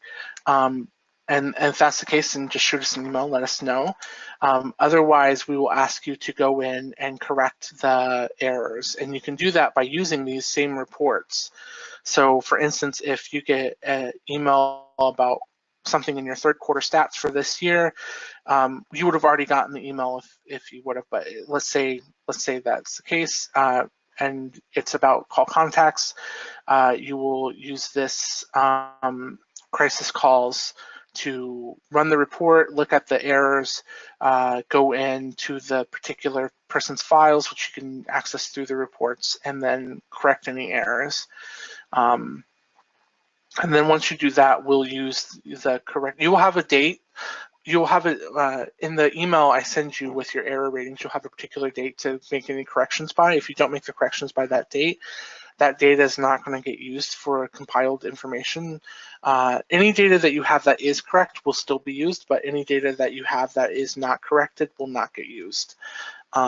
So it could be the case that your data is correct, but if you don't provide this context with that, then the data is not going to get used. Or if you don't go in and correct the errors, then your data, that particular data, isn't going to get used in compiled reports. So it's important to be as correct as you possibly can, to a degree. That's why we only contact you if it's above 5%. So you'll get your email cleanup if needed. Then the reports are exported by us and used to compile and present quarterly and annual stats.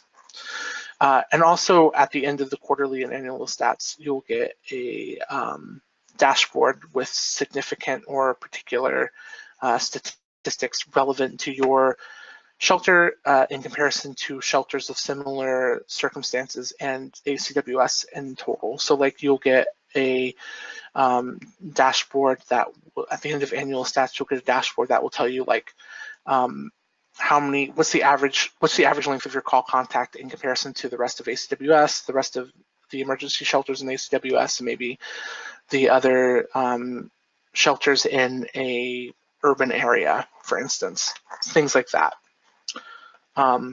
Yeah, so that's annual and quarterly stats. There's also instructions in the emails. If you do get an email with a 5% error rating, if you get an email asking for corrections, there will be instructions in that email about how to make those corrections. So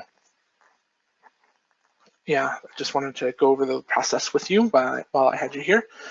Are there any questions about that? I don't see any yet. Okay. I wonder, Christoph, if it's worthwhile just providing a quick overview of the network reports folder organization. Sure.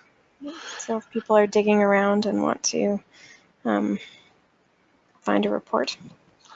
So I'll say that mostly if you are accessing reports in the shared network folder, you're going to be accessing reports in the queries and reports for submitting data to external partners, which is the I'd say it's probably the most important one in Outcome Tracker. So it's the reports where you're for provincial government reports that you have to run monthly. That's in this folder right here. You can kind of tell. It can be kind of difficult to tell which is a subfolder of which, but you can tell by these lines that this is a subfolder of the queries and reports for submitting data to external partners. And within that, there's also the OBD, the OBSD reports, the schedule, I think Schedule A, which are the narrative reports. There's reports in there to help you fill that out. There's the audit reports for the provincial government and the export reports. Yeah, so I think this is probably the most frequently used. But outside of that, there is also another one that's not infrequently used is the queries and reports by form or activity. And in here, all the reports and all the activities that are standard to network, we have created somewhat standard reports for them. So if you wanted to know how many people did a goal attainment in your shelter in the last month, you could go there and there's a report for you that that you can run that will have date prompts in them that you can run, and you'll get that information. If you want to know occupancy, or maybe you want to know how many people did a PSI in your shelter in the last month. Oh, there's nothing in there. I'm gonna make a note to PSI. Okay. So we just have the a sort of a somewhat standard report for every activity standard to the network in this folder, with the notable exception of PSI. So useful, I think, if you need information, and if you are looking through here and you want a report that isn't on here and you're not sure how you can create it yourself, contact us. If there's a report that you would find would be extremely useful, the chances are that it would also be extremely useful for other organizations too.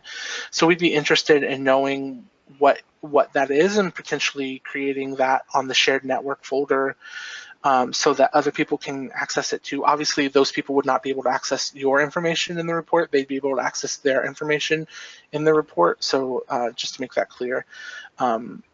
Yeah, so, and also if you have reporting needs that aren't being met, then we would like to know what those are anyway, just so we can make sure that if we do need to create a new report, then you might need help with that.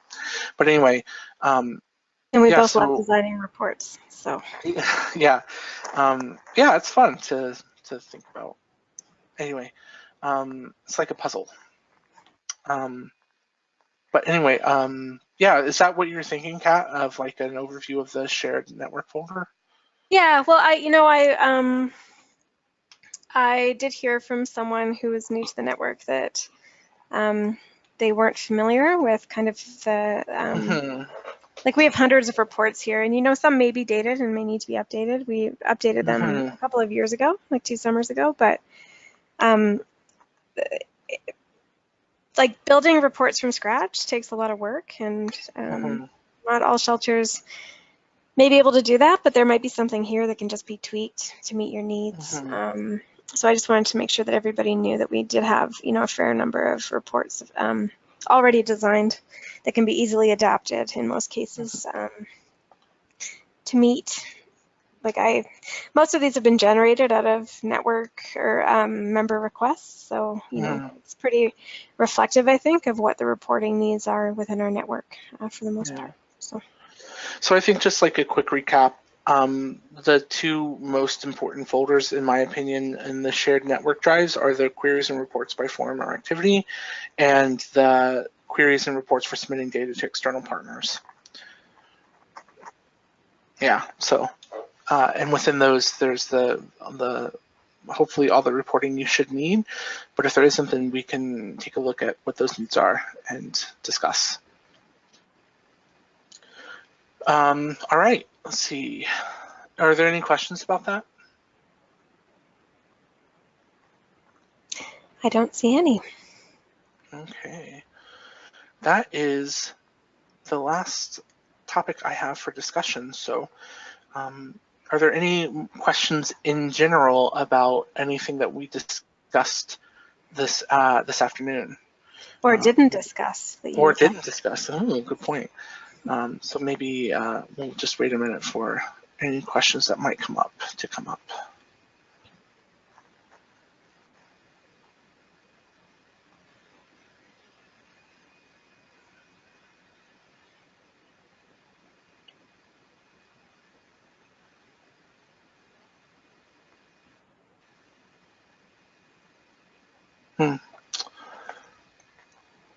Seeing anything come up, so yeah, maybe we can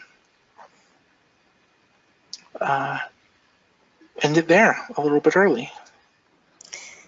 Yeah, 2.5 hours was pretty. It's a good sesh. I think so. I think so. Great. Well, I missed the beginning, and I'm sure you pointed out that we do have the manual available in the handout. Yes. Yes. For everybody, so please have a look, and if you have any comments or feedback, do share. And there's going to be a survey once the webinar is ended. You'll be prompted to take a quick 10-question survey. If you have any feedback, that would be really helpful. Yeah, we appreciate that. And please do reach out as you're exploring some of these maybe new, maybe not tools. We, endeavor to get back to everybody the same day or the following day, and want to be of service. So, yeah, be in touch. Yeah.